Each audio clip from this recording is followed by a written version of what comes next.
quede registrado, así hasta los pensamientos van a quedar registrados. Bien, queridos hermanos, muy buenas y cordiales noches. Bienvenidos a la clase número 8 de este quinto y último ciclo de el Instituto de Educación Cristiana. Amén. Entonces, recordando un poco acerca de las dos últimas lecciones, podemos recordar que al Señor se le va a presentar luego de haber ha hecho la maravillosa creación, luego de hacer lo hermoso del universo. Entre todos ellos, la corona de la creación, el ser humano. Hemos visto que a Dios se le va a presentar luego de su maravillosa creación dos problemas. Eh, el problema número uno va a suceder en las esferas celestiales, donde el lucero, que así se le llamaba, lucero, de ese nombre lucero al latín, es Lucifer, que significa lucero de la mañana. Este lucero se transforma eh, en el ser malvado, se transforma en Satanás, que ese es el término que nosotros más lo conocemos a este ser malvado. Ser malvado, Satanás, antes Lucero, antes Lucifer. De ser Lucifer, quizás un nombre bonito, porque no es un nombre malo. Se hizo malo por la personalidad de Satanás. Eh, por eso que ustedes van a encontrar muchas veces en latín, cuando se refiere a Cristo como lucero, en latín va a ser Lucifer. Ha habido mucha confusión cuando ha habido misas en latín, por ejemplo, donde se refieren a Cristo como Lucifer y todo el mundo pegó el grito al cielo. Esto es que lucero, traducido al latín, es Lucifer. Y entonces, y Lucifer significa, pues, lucero de la mañana. Y bueno, el problema es que el carácter malvado de este ser angelical hizo de que ese lucero sea pues malvado. Toda su inteligencia, toda su arrogancia lo dirigió mediante un plan malvado porque anheló el poder de Dios, anheló la gloria de Dios, anheló eh, la majestuosidad y la adoración de Dios.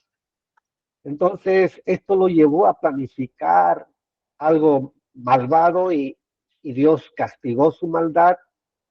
Dice la Biblia que fue echado por tierra y él entonces vino no solo, sino que dice que se le unieron en su rebelión millares de ángeles también.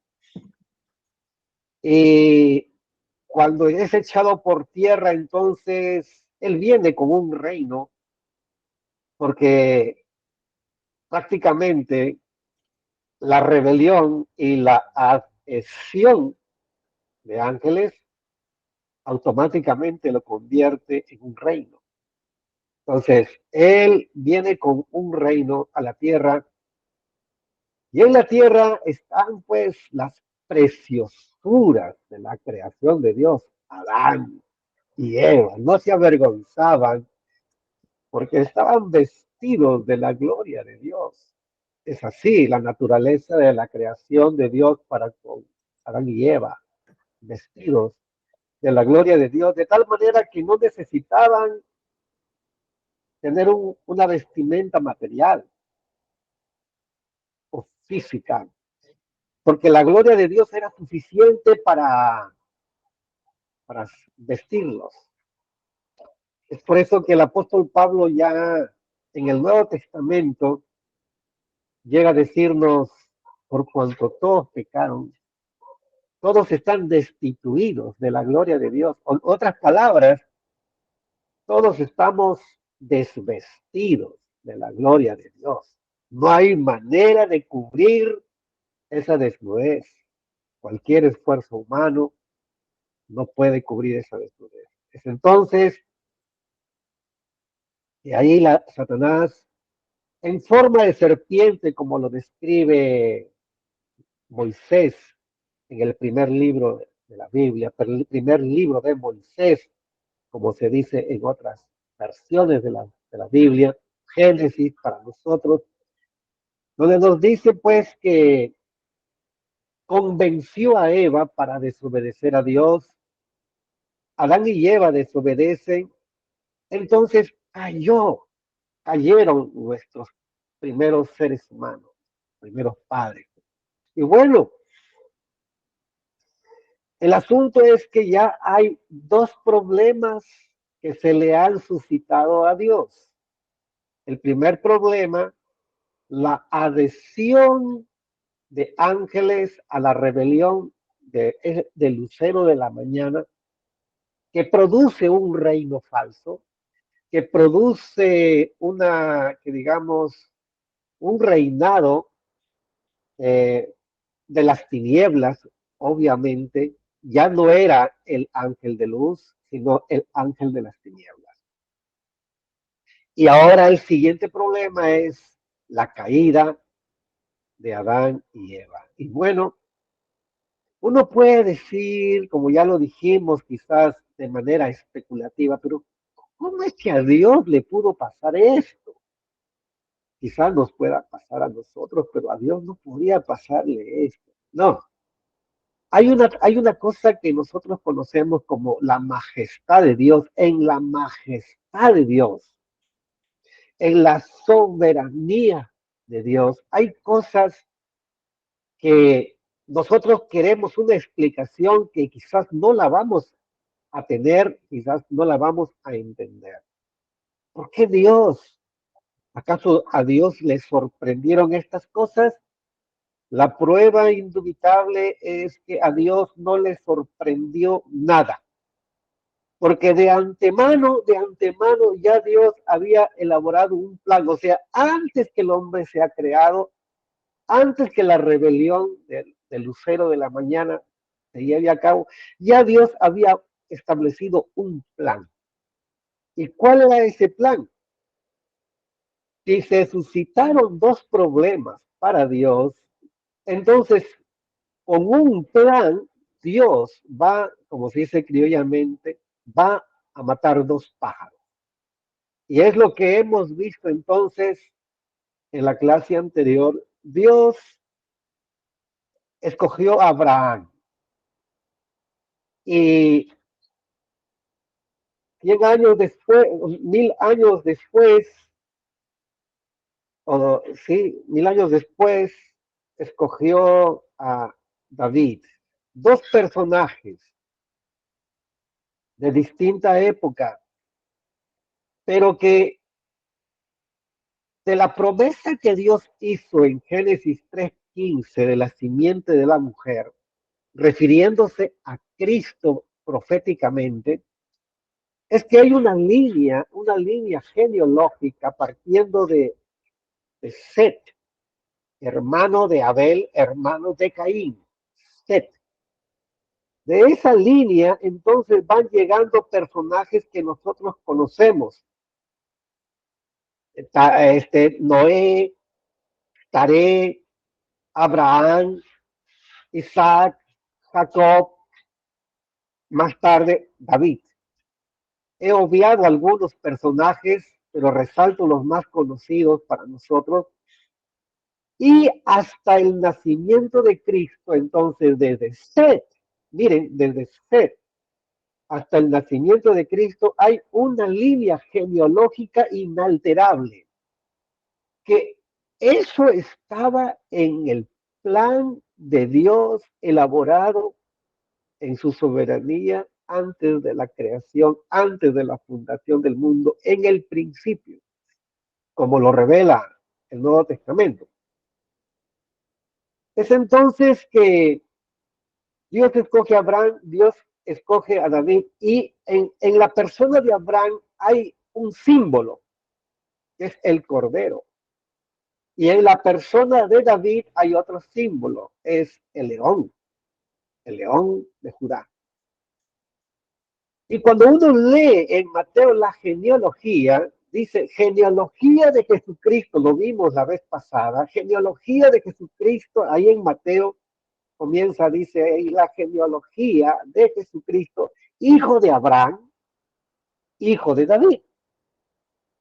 Bueno, entonces, hermanos, es casualidad que el escritor de Mateo haya colocado a Abraham y David ahí como los primeros encabezando la genealogía de Jesucristo, hijo de Abraham, hijo de David, y comienza a describir toda una línea genealógica, pero una línea genealógica que lleva de manera inherente una historia y que está también ahí una geografía y que nosotros podemos decir la historia del Antiguo Testamento, la geografía del Antiguo Testamento, donde esa genealogía a partir de Set, hijo de Adán y Eva, hasta Cristo, es un pueblo donde otros pueblos asusados por el enemigo no quieren que se concrete el plan divino y comienza una guerra contra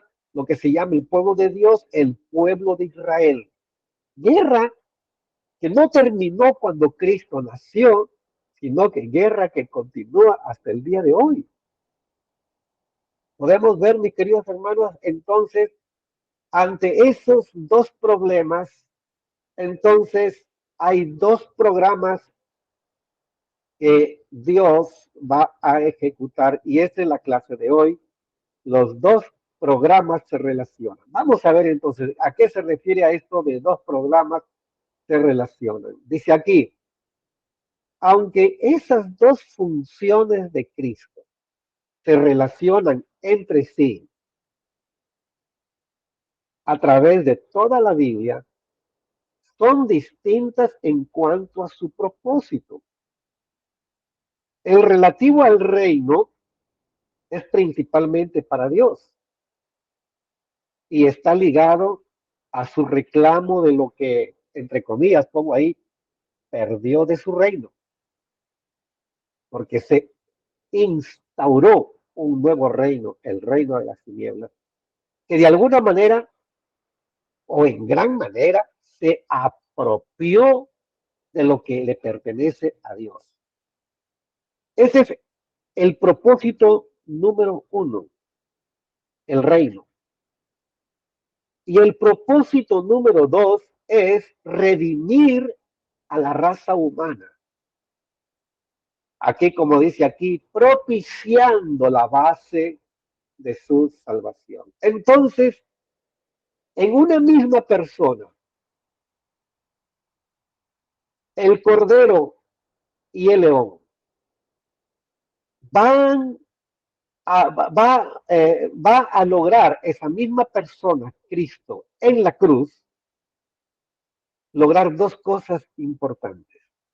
Vimos la vez pasada cómo en Colosenses Pablo escribe que en la cruz él derribó a las potestades. Está refiriéndose al reino. Derribó al reino. El reino ha quedado bajo el poder y la potestad de Cristo. Pero a la vez también, dice, el acta que estaba contra nosotros, o sea, el juicio contra nosotros, el juicio por los pecados, queda anulado Y entonces se propicia la redención. Y todo eso se logra en la cruz. Por eso que estaba yo escuchando la canción aquí, este himno, antes de que ustedes entren. En el monte Calvario había una cruz, emblema de afrenta y dolor. Qué lindo himno. Lo estaba cantando aquí yo solito hasta que se conecten ustedes. Pero podemos ver que en la persona de Cristo, el Cordero y el León, como también lo podemos ver en Apocalipsis cuando clama Juan, clama por alguien que abra los sellos. Y llora Juan porque no había uno que tenga la autoridad para abrir los sellos. Y entonces dice Juan, por eso lean Apocalipsis, es hermoso. Dice, entonces vio un cordero inmolado. Pero luego hace referencia a ese mismo cordero diciendo el león de Judá. El cordero y el león ahí en la misma visión de Juan en Apocalipsis. Y es entonces que podemos ver ahí que él era el único que tenía poder para quitar el sello. Obviamente, Cristo es Dios. Y como Dios, Él fue el mismo que reveló a Daniel las cosas que estaban dentro de ese sello y que ahora serían reveladas a través de Juan de Apocalipsis cuando se abre los misterios de la escatología, o sea, de los acontecimientos del futuro. Estamos hablando del primer siglo de esta era y cuántos siglos han pasado ya, pero que podemos ver que las cosas hasta lo último ya está revelado. Lo que Dios reveló a los profetas, ya no hay más cosa nueva que revelar. Lo que estamos nosotros esperando es que acontezca lo revelado. Es por eso que el libro de Apocalipsis dice, para que no se levante un profeta que no tiene nada de Dios y comience a dar nuevas revelaciones, dice que nadie puede añadir a las palabras de esa profecía. Ya todo está revelado. Ahora entonces, como ya prácticamente todo está revelado, podemos ver lo que quizás en los días de Abraham era un asunto de fe hacia el futuro.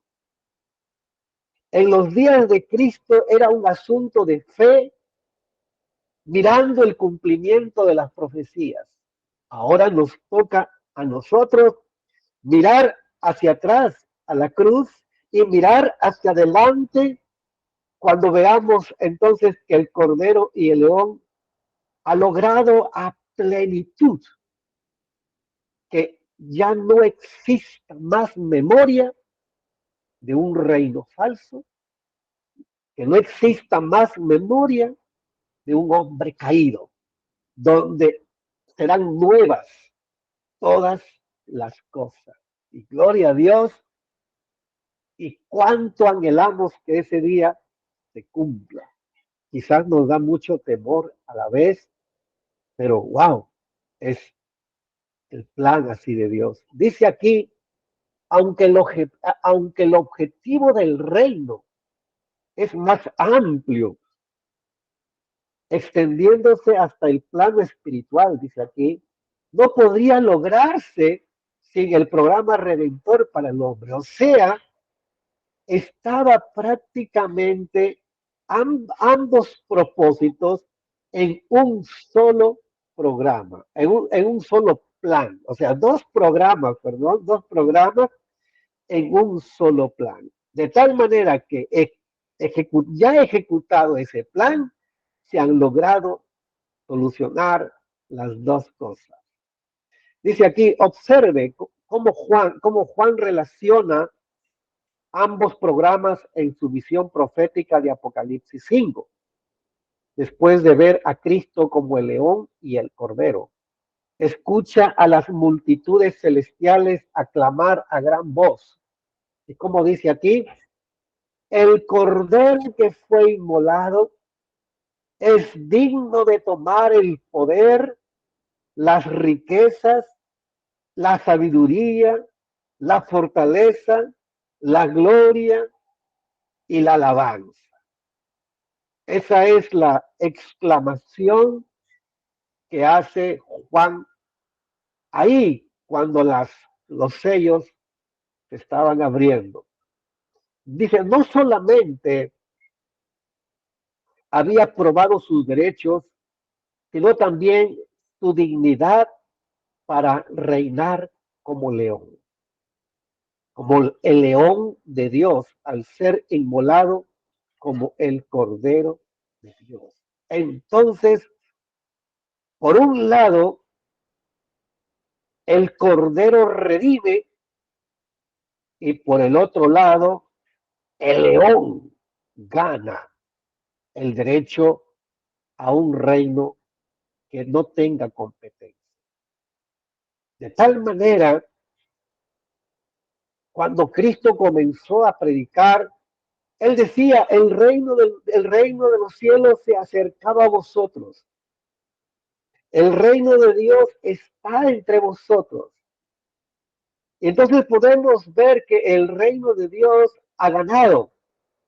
Lo que falta es cuando el tiempo se haya cumplido, que los, los reinos de las naciones o los gobiernos de las naciones, ya sean democráticos o monárquicos o lo que sea, ya no habrá más memoria. Habrá una anarquía total y entonces el juicio vendrá sobre todas las naciones. Y entonces lo que Cristo dijo después de resucitado, toda potestad me es dada en los cielos y en la tierra, allí prácticamente se ha cumplido todo. Es que, hermanos, con la muerte de Cristo en la cruz no es que terminó todo. Podría haber acabado todo si ahí terminan las naciones, ahí terminan los reinos, ahí termina todo, viene el juicio final, el tribunal, el trono blanco y se acabó todo. No, todavía ha quedado tiempo, ese tiempo donde nosotros estamos inmersos en ese plan que se llama la misión de Dios. Dice aquí, antes de comenzar a destruir el reino de las tinieblas con su ira, ese antes, que es lo que vivimos ahora, tuvo que andar por el fuego del juicio para salvar a los pecadores, dando su vida como cordero. O sea, hermanos, en Cristo vemos cordero y león, cordero que redime y león que reina. Ese perfil era lo que el diablo quería evitar a toda costa. Que esa idea de el cordero no se concrete, que esa idea de león no se concrete. Por eso es que Mateo 4:4 en la tentación podemos ver que el diablo le dice a Jesús, todos los reinos de la tierra a mí me han sido entregados, son míos, pero yo te los puedo dar si llegamos a un buen acuerdo. A ver, yo propongo, dijo Satanás ahí, tú me adoras y yo te entrego todo. ¿Para qué vas a ser cordero ahí en la cruz? ¿Para qué vas a sufrir ahí en la cruz? Si yo así facilito te lo puedo entregar. Entonces, el Señor derrotó al enemigo en esa tentación, dice, con la palabra. Con la palabra lo derrotó ahí y con la palabra lo destruirá en el final también. Dice, vemos entonces que estas dos partes se entrelazan, pero apuntan hacia dos direcciones distintas. y muestran dos cualidades diferentes de la naturaleza de Dios, que se llaman amor y justicia. Si nosotros le quitáramos el atributo de amor a Dios y lo dejamos solamente con el atributo de justicia, ciertamente ya no existiríamos, ya no existiríamos. Pero es ahí donde Proverbios, donde dice que la misericordia y la verdad, o sea, el amor y la justicia, se besaron. Así dice Proverbios, búsquenlo ahí. Se besaron la justicia, la misericordia, el amor y la verdad, la justicia, se besaron. ¿Se besaron para qué? Para que juntos esos dos atributos juntos, permitan pues que por un lado Dios recupere ese reino usurpado y por otro lado la raza humana sea redimida. Vemos entonces aquí que dice, finalmente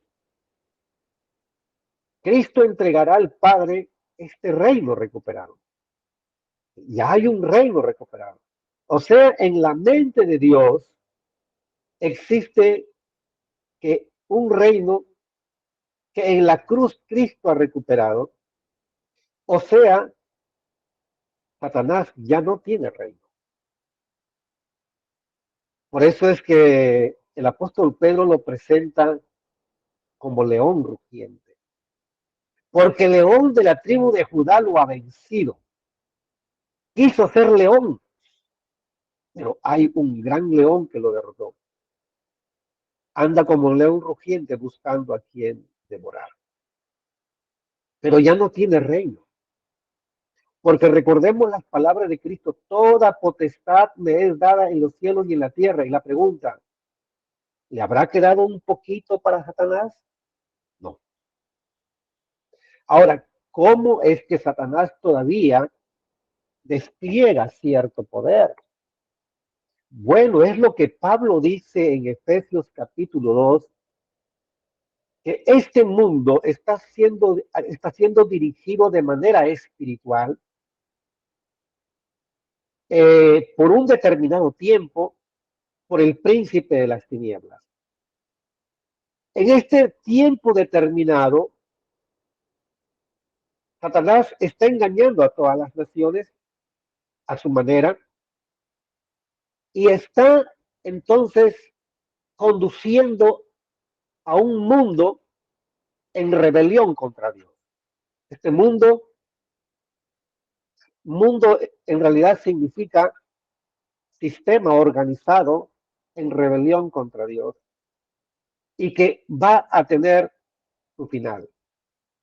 En primera de Juan 5, por ahí por los versículos 20 en adelante, dice, nosotros sabemos que somos de Dios, pero el mundo entero está bajo el maligno. Entre tanto, que el pecado se practica en el mundo, entonces la influencia de Satanás está ahí. Pero está vencido, pero tiene un tiempo donde ahora justamente paralelo al despliegue de la misión de Dios, nosotros luchamos y peleamos contra ese enemigo que está vencido, pero hay un mundo lleno de seres humanos en rebelión contra Dios y es que ahí encuentra su espacio el enemigo. Ahí encuentra su espacio el enemigo. Porque fíjense, si no existiera ahorita en el mundo ninguna persona malvada, ¿dónde queda el enemigo? No tiene lugar, no tiene espacio. Pero porque existe todavía personas malvadas en el mundo, entregadas al pecado, al servicio del pecado, es que el enemigo tiene su influencia. Pero como Dios no acabó con todo el mismo día que Él murió en la cruz, sino que dejó muchos años por delante, esto de todas maneras va a llegar a su final. Cuando comience el reino milenial, después de los 7 años de gran tribulación, no habrá más memoria del pasado. Porque dice la Biblia que la tierra pasará por un gran estruendo, los elementos serán quemados, todo será deshecho y en la tierra no quedará ninguna memoria del pasado y entonces tenemos cielos nuevos y tierra nueva donde mora la justicia. Entonces, ahí podemos decir, hemos llegado a esa etapa tan anhelada, pero entre tanto esa etapa tan anhelada nos toca ser parte del ejército de Dios para una misión importante. Que todo el mundo escuche la voz de Dios y que al escuchar el Evangelio reconozcan que Cristo es el único que los puede salvar.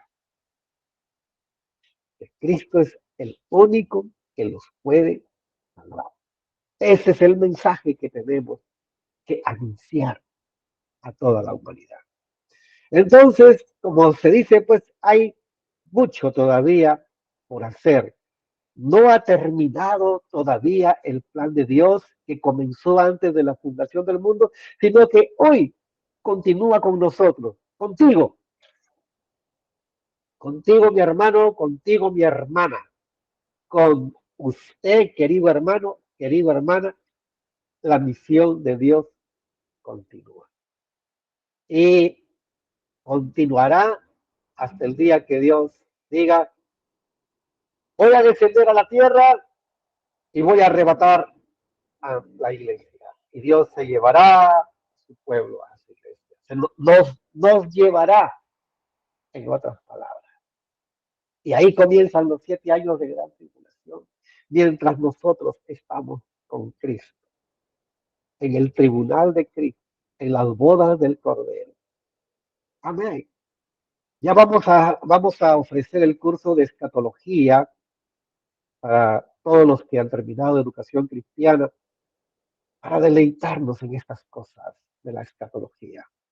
Por eso que a veces me meto un poquito ahí a la escatología y como que me quiero salir del tema, pero por favor no colaboren. Dice, es importante destacar que el medio por el cual Dios recuperará el reino será su amor redentor. El amor lo consigue todo. Dice, y no su poder soberano, sino su amor. Por eso que el apóstol Pablo cuando habla del amor, ahí, wow, es tremendo. El amor de Dios, el ágape, ese amor donde Dios nos ama a pesar de. Romanos 5:8 lo expresa en su gran esplendor cuando dice en que siendo aún pecadores, Cristo murió por nosotros, nos amó. Porque de tal manera amó Dios al mundo, de tal manera, la magnitud de esa manera, de tal manera amó Dios al mundo que nos ha dado a su Hijo unigénito para que todo aquel que en él cree no se pierda, mas tenga la vida eterna. Y miren, hermanos, el amor, atributo divino, el amor visto de manera humana, ¿qué puede lograr el amor? Yo recuerdo que siempre escuchaba esto, de tan solo amor no se puede vivir. Pero vean ustedes, queridos hermanos, que fue el amor de Dios que logra cosas importantes. Y Dios nos enseña que si queremos lograr cosas importantes, se necesita amor.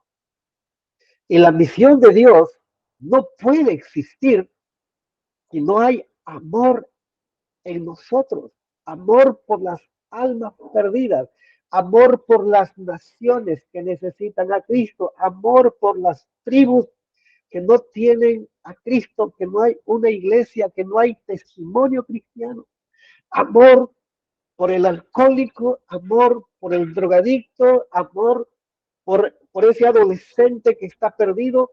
Entonces, hermanos, el amor hará posible que el plan de Dios llegue a ejecutarse en todo su esplendor.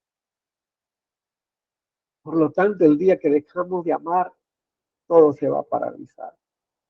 Entonces, hermano, por eso es que cuando le preguntan al Señor, ¿cuál es el gran mandamiento? Jesús dice, amar a Dios con todo tu corazón, con toda tu alma, con toda tu fuerza. Ese es el primer y gran mandamiento. Y el segundo es semejante, amar a tu prójimo. Y dice algo, como tú te amas a ti mismo. Entonces, el amor es fundamental. Amar a Dios, amarme a mí, significa valorarme a mí mismo, la autoestima, y amar a tu prójimo. Y cuando amo a mi prójimo, explota la misión de Dios, porque mi prójimo es el hinduista, mi prójimo es el islamista, mi prójimo es el ateo, mi prójimo es el animista, mi prójimo es todo lo que el budista, todo el hinduista, etcétera, etcétera, todo lo que el mundo ha configurado como religiones y también de gnósticos. El amor me lleva a que sea misionero. Y usted es misionero, es misionera porque amas a Dios, porque te amas a ti mismo y porque amas a la raza humana que todavía falta que conozcan a Jesús como su Salvador. Entonces, por eso es que la misión continúa. Ese es el combustible de la misión. Y todo eso bajo el señorío del Espíritu Santo. Dice, esa gracia redentora, el amor, la misericordia, esa gracia redentora es el fundamento de su doble propósito, Cordero y León. Y también constituye la base de su comunión eterna con el hombre. La comunión divina y humana no está basada en el temor o la fuerza, sino el amor. ¿Cómo es que las religiones pueden existir? Religiones que no es evangelio, por el temor y por el narcisismo, la fuerza. Las religiones profesan que el creyente sea creyente por temor. Y muchas veces casi hemos caído en ser una iglesia que presenta un evangelio de temor. Porque mire, a veces el discurso de quienes quizás pensaron que eran evangelistas, eh, encuentras a una persona y le hablas del infierno. Es verdad que el infierno existe. Y tenemos que hablar siempre que eso existe.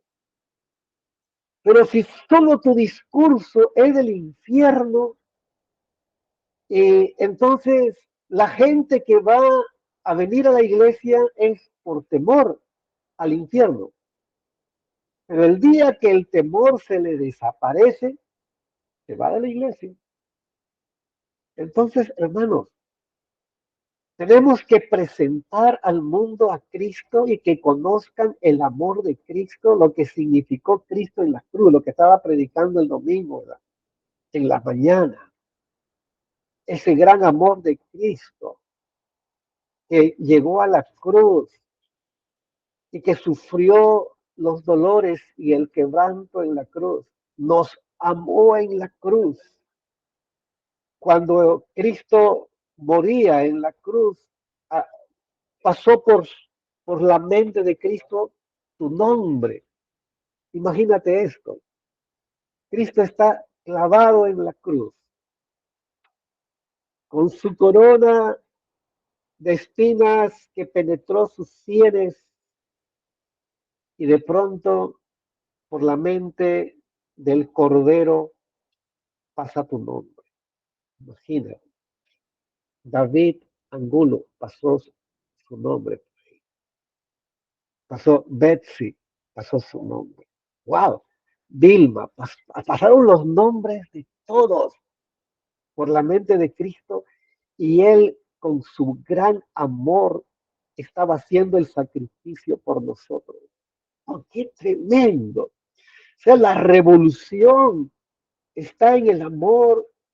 Y si nosotros, hermanos, amamos a Dios, si nosotros amamos a nosotros mismos como personas, si amamos al prójimo que no tiene a Cristo, la misión entonces, hermanos, ya tiene su propio combustible para llevarnos hasta el final.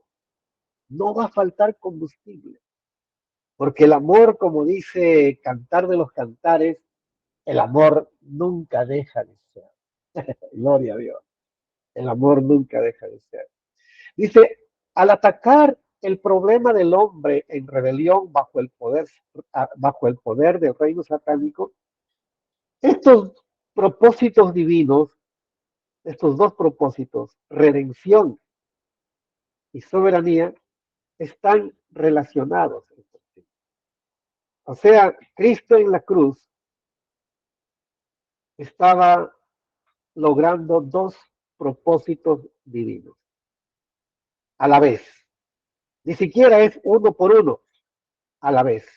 Está tomando posesión de su reino y dejando sin reino, porque recuerden que el hecho de haberle pisado la cabeza significa que lo deja sin cabeza, o sea, sin reino. Dice, Dios tiene la intención de restablecer su reino sobre la tierra y también tiene la intención de reconciliar al hombre. Mire las dos cosas en el plan de Dios. Un plan lleno de sabiduría, restaurar su reino y reconciliar al hombre con Dios. Finalmente dice, Él restablecerá su soberanía y su reino sobre toda la creación. Hoy está jugándose, digamos así deportivamente, el enemigo está en tiempo suplementario. Se le acabaron los 90 minutos. Está en tiempo suplementario. Y no habrá penales, porque Dios ha ganado ese partido ya. Vemos aquí entonces una figura muy bonita que usted puede ver ahí, Cordero y León. El propósito de Dios puede ser resumido de esta manera. Redimir a un pueblo de todos los pueblos y ser soberano de un reino que reemplazará a todos los reinos. Lean el libro de Daniel. Cuando dice que una piedra grande cayó sobre los pies y la estatua quedó desmenuzada. Ese se llama el fin de todos los reinos. Búsquenlo ahí en el libro de Daniel. Búsquenlo, léanlo. disfruten cuando lean esa parte. Una roca cayó sobre los pies porque los pies de la estatua eran de hierro y barro y quedó desmenuzada. El fin de todos los reyes. Ay, léalo, hermana. Es listo. Bien, hermanos, entonces dice que Dios ha propuesto redimir al hombre y restablecer su reino sobre esta tierra. Entonces estamos seguros de que Él tiene un plan para alcanzar sus metas. Los primeros 11 capítulos de Génesis marcan el desarrollo de ese plan y el comienzo de la relación de Dios con la raza humana. La raza humana comienza a extenderse, a la vez la raza humana está tomando caminos en oposición contra Dios. Lo vemos ahí iba a decir en las Torres Gemelas, pero en la Torre de Babel, la Torre de Babel. La rebelión del hombre en la Torre de Babel es que el hombre no quiere un plan divino para llegar al cielo. El hombre quiere establecer su propio plan para llegar al cielo. Y eso se llama rebeldía. Y Dios castigó esa rebeldía. Dice los capítulos 1 y 2 de Génesis describen la creación y el ambiente ideal en que se encuentran Adán y Eva. El capítulo 3 es el más triste de todos los capítulos. Relata la caída del hombre y se predice las tragedias y consecuencias de esa desobediencia que vendrá sobre la raza humana y sobre toda la creación. Dice que en los capítulos 4 al 11 vemos cómo la raza humana de manera progresiva le da la espalda a Dios y comienza una degeneración moral. Vemos ahí incluso cuando dice que los hijos de los hombres, refiriéndose a esa generación apartada de Dios. Porque había una generación que decidió adorar a Dios, los descendientes de Set. Entonces, vieron que las hijas de los hijos de Dios eran hermosas y tomaron mujeres de ellas y se corrompió. En lo poco de esperanza moral que había, se corrompió totalmente. En el capítulo 11 vemos ahí donde dice, nos pinta un paisaje oscuro de una raza monolítica y que había un solo idioma y con una rebelión contra Dios. Una rebelión contra la soberanía de Dios. ¿Cuál era el propósito de la Torre de Babel? Era llegar al cielo. Llegar al cielo es sinónimo de decir, Dios, tú nos desechaste, pero hemos venido nosotros vivos. No sé si hacer la paz o hacer que la guerra, pero es el intento de la raza humana de llegar a Dios. La religión es lo mismo. La religión en su naturaleza y esencia es todo intento y esfuerzo humano a través de ritos y de todo lo que sea posible para llegar a Dios. Bajo ese dicho que siempre se escucha, de todos los caminos conducen a Roma, o que todos los caminos conducen a Dios. Ese es el plan de la Torre de Babel, un camino que conduzca a Dios, pero no es así. Dios ha establecido no que el hombre restablezca su comunión con Dios, sino que sea Dios que restablezca la comunión con el ser humano mediante una provisión que se llama Jesucristo. El Evangelio es el esfuerzo divino. La religión es el esfuerzo humano. Dice, desde ese ambiente pagano, Dios va a llamar a un hombre y a toda su familia y comienza a hacer una obra en medio de ellos para que el plan eche a correr a través entonces de un hombre que Dios llama. Y este hombre que Dios llama, entonces sabemos quién es Abraham. Este hombre que Dios llama es David, Cordero y León. Y entonces podemos ver ahí que Dios recupera ese plan. Con ese plan recupera el reino que ha sido usurpado y Dios recupera esa comunión que se ha perdido con la raza humana. Por eso que es ahí donde podemos decir, hermanos, Dios ya lo ha logrado. ¿Qué queda? Queda lo que Jesús dijo allí en Mateo 28, cuando dice, Mateo 28, 18 creo que es, a ver, miren ustedes, a ver, Mateo 28, 18, sí, voy a compartirlo, a ver un momentito, Mateo 28, 18, donde podemos ver en palabras de Cristo, y Jesús se acercó y les habló diciendo, esto es inmediatamente después de la resurrección, toda potestad me es dada, mire, en el cielo y en la tierra. Entonces, bajo esa prerrogativa, donde dice que no existe nada bajo la tierra que no esté bajo el dominio de Cristo. Entonces, cuando dice toda potestad me es dada, significa que el reino ha sido recuperado.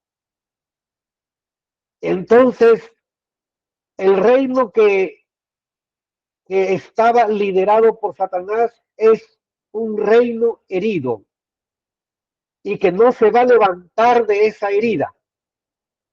Es un reino que ha sido debilitado y que quizás aún siendo debilitado parece que tiene fuerza, pero que ha sido derrotado con la sangre preciosa que Cristo derramó en la cruz, dándole fin a su reino. Toda potestad me es dada en el cielo y en la tierra. Si queda alguna duda, dice en la tierra. Y entonces viene el versículo 19 donde nos involucra a todos y donde hoy, siglo XXI, estamos involucrados tú y yo. ¿Qué dice? Por tanto, id y hacer discípulos a todas las naciones. Jesús nos presenta una tarea humanamente inalcanzable. ¿Quién tiene una visión? ¿Quién tiene una visión así, donde abarque todas las naciones? De alguna manera, los reyes de Roma, los emperadores, ellos tenían una visión de que su poderío sea realmente para todas las naciones. Ellos anhelaban un poder realmente que abarque todas las naciones, toda la tierra. Ese propósito nunca lo alcanzaron, porque Dios intervino, como lo hizo con la Torre de Babel. Porque el único que tiene un plan en esa dimensión es Dios. Un plan, una visión donde nos muestra Dios todas las naciones y un plan que dice que tenemos que hacer discípulos. Hacer discípulos significa decirle al pecador que Cristo derramó su sangre, pagó el precio por sus pecados en la cruz y que ahora, si él cree en Cristo Jesús, se hace acreedor del perdón, se hace acreedor de que no sea más considerado un reo para un juicio final, sino que más bien que la gracia de Dios lo premiará al final en lugar de ser condenado. Es la tarea de hacer discípulos. Y cuando dice bautizándolos, significa pues que se identificó con el reino de Dios. Bautizar significa identificarme, significa ser parte de, significa pertenecer a través de lo que es bautizarlos en el nombre del Padre y del Hijo y del Espíritu Santo. Y como continúa, dice ahí, enseñándoles que guarden todas las cosas que os he mandado. Y he aquí viene la promesa. Es una misión donde no estamos solos. Y he aquí yo estoy con vosotros every day, todos los días, hasta el fin del mundo. Amén. Qué lindo. Gloria a Dios. Hasta el fin del mundo. Gloria a Dios, hermano. A ver, entonces, ¿qué les parece? ¿Qué les parece todo esto, hermanos? De verdad que es súper, súper fantástico. A ver, súper fantástico de que podamos nosotros ser parte de un espacio de tiempo donde como iglesia tenemos una misión que es que el Evangelio pueda llegar a todas las naciones. Amén.